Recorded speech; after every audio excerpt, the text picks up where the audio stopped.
Follow us today to a 2009 American science fiction action film called Gamer. Before we start, be aware, there are spoilers. In cities across the world, there are video billboards advertising the video game show Slayer.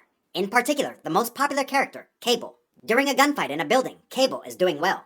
Under his breath, he asks to be turned around. This happens and then he goes on to win the game. Later, in a transporter, his progress in the game is discussed with other characters. Gina Parker Smith, the host of Chat Show, is asked whether they got the interview with Ken Castle, the creator of the game. She says yes. On the live show, they discuss his first game, Society, where you are able to control real people. His new game, Slayers, also gives the player control of real people, but this time in a full-scale combat. The characters are all inmates on death row who volunteer to participate in alternative to their sentence. If they survive 30 sessions, then they will be freed. She asks about the generic characters who were sent out with a set of pre-programmed actions, with no one controlling them. They only need to survive one session to obtain their freedom. The characters have a nanocell called a Nanex implanted into their brains which self-replicates. These replicated cells have the functionality to be remotely accessed.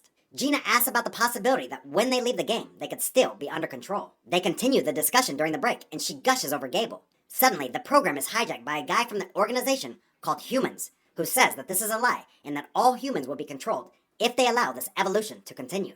In the game, one of the characters tries to escape, but he is neutralized. The other players are relaxing, but there are armed guards around. Cable reminisces about the days spent with his daughter. Another player, Freak, sits with him.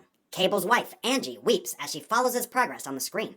A piece of paper is passed through the door into Cable's cell by a woman called Trace. She asks him to sign it for her son, his biggest fan. He signs it, and as he passes the note back, she takes a blood sample from him to prove that it is authentic. It's worth more. In the Society game, Angie works as a character. A man approaches her and the players initiate fun outside. As it happens, she is looking sadly at Cable's image on a Slayer billboard. Suddenly, the game ends. The player is angry as every Society player's game has been interrupted by a hack from the Humans organization. Cable enters a new game and starts shooting. As people are eliminated, Cable continues. He saves a generic woman from being run down, but she gets straight back up and walks into the path of another vehicle. The carnage continues and Cable wins. There are celebrations by viewers all over the world. In a VR suite, a guy named Simon is talking with various girls, two of whom offer him 50 million euros for control of Cable. However, he says that he's not for sale. He has sent a video of Cable shooting someone for real and offers Simon the chance to speak with Cable. Castle is discussing Cable's performance. He has made it through 28 sessions so far, and no one has been able to take him out. Castle says that the only vulnerability is the split-second delay between Simon's command and Cable's action, the ping. Castle introduces a new character called Hackman, who has no controller and therefore is not inhibited by the ping. Hackman is training while Cable receives an upgraded weapon. He has an opportunity to practice with it first. Hackman is also practicing and looks menacingly at Cable. Later, in the changing rooms, Hackman boasts that he has just killed someone. He has blood on his hands and then tells Cable that he is going to kill him too. He goes on to say that he knows that Cable wants to get back to his wife and daughter, but he's going to get to them first. In the next game, Cable is fighting when Simon starts to talk to him. Cable is angry that Simon is not paying attention to the game. Suddenly, Cable's friend Freak appears in the middle of the game, sweeping the floor. Cable yells that he shouldn't be there, but he is gunned down anyway. Simon says that he had it coming as he was a psycho on death row, but tells Cable that he is different because he is psycho. Cable wants to take a different route, but it's a restricted area and he cannot pass. Cable is knocked down by Hackman, but as Hackman goes to shoot him, the bullet just drops out of his gun. There is a distraction and Hackman is taken away.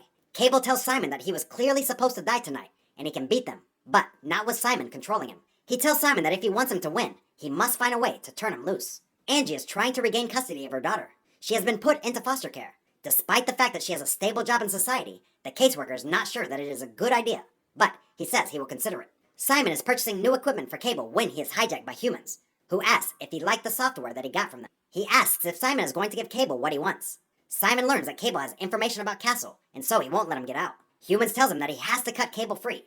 The game has to evolve. That night, in his cell, Cable is told by Trace that she knows he talked to his player. She says that Simon will give him what he asked for, but Castle will never allow him to reach the safe point. If he wants to see his wife and his daughter again, then he will have to find another way to escape. He says that she will need to get him drunk. As Cable prepares to go out, the cameras spot that he has a bottle of vodka, which he quickly drinks. He is ordered to put it down, but he runs and enters the game. Simon is watching and talks to him. He is shooting wildly and Simon tries to encourage him. He goes to a car and opens the gas tank. He then vomits and urinates into the gas tank. Then he starts the car and drives away, whilst Hackman pursues him. Simon begs him to return as he drives into the restricted area. Snowplows attempt to smash into him, but he manages to escape. A missile is fired towards him, and as he is thrown into the air, the game is ended. Viewers are shocked, and it is reported on the news that he has been killed. Gina decides to look for Cable's wife. In an alley, Cable is told by Trace that Castle's personal security will be looking for him, and he doesn't want to meet them. She tells him to come with her and they leave on a motorbike. They reach their destination, which is the base of Human's group. Trace took his blood sample so that they could obtain a DNA sample and access his nanics. Cable is not interested in helping until they tell him that they know where his wife is. Inside society, Angie is followed by Gina. The same man approaches her for fun again, but as he approaches, Cable arrives and removes him. Angie's player has her beg Cable not to kill her and tries to have fun with him. Cable tells her to stop and demands that the player releases her and let her talk. The player says that he cannot, but Cable tells Angie that he knows she is in there. He tries to take her back to the Human's base, but Hackman appears in the elevator and shoots at him. Hackman takes Angie, but Cable meets him at the ground floor and rescues her. Cable asks where to go, and Angie's player directs them to a rave. Security operatives arrive and start gunning people down.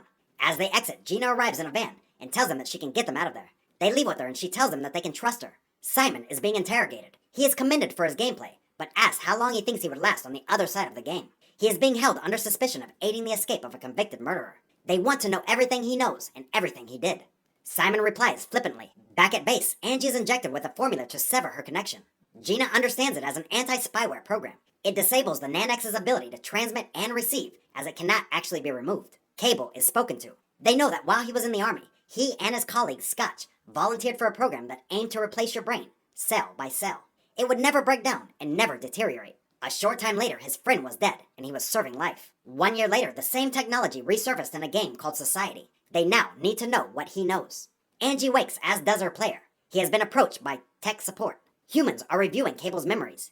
He is sitting at a table talking with his friend, Scotch. Something is clearly wrong with him. He puts a gun on the table and, although protesting, controlled by Castle, he shoots Scotch in the head. Afterwards, Angie comes to see Cable, and they kiss. He asks about their daughter. It appears that she is with Castle. As Cable leaves to find Castle, Gina spots a strange man entering the base. Simon is released from his cell. As he enters his VR suite, he is greeted by many messages calling him a cheater. Cable approaches the room with his daughter inside, but it is actually just an image. As he walks down the stairs, Castle is waiting and appears to be controlling a group of men. He makes them perform a song and dance number, and then shows them an assassin killing the Humans group. Afterwards, he instructs the men to attack him, but Cable manages to fight them all off, until it is just him and Castle left. Castle takes him to another room, and informs them that he replaced 98% of his own brain cells years ago. But he is a different case, as the nanics in his brain are set to transmit, where everyone else is programmed to receive. He plans to create an army of people who will do whatever he wants them to do. To demonstrate this, he makes Hackman attack Cable, but without the ping. Cable is able to kill him. He then picks up Hackman's knife and tries to kill Castle. However, Castle has managed to reverse what the Humans did to him, and is in control of Cable. Meanwhile, Gina is busy uploading a worldwide broadcast from Nanax Corporation, and now Simon and the rest of the world can see what is going on.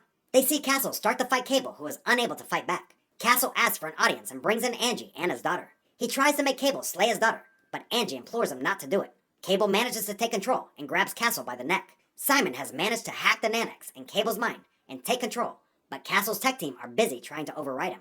Cable looks into Castle's eyes and tells him to look at the knife and to imagine him sticking it into his gut. He tells him to make it real, and it happens. Castle drops to the floor, dead. Simon and the crowds of viewers cheer. Cable goes to his daughter. He tells the tech guys to shut the nanics down. They congratulate him on a good game. Sometime later, the family are driving through the mountains. As they enter a tunnel, the screen flashes up. Game over. Like and subscribe to watch more videos like this. And don't forget to turn on your notifications. That really helps my channel. Thanks for watching.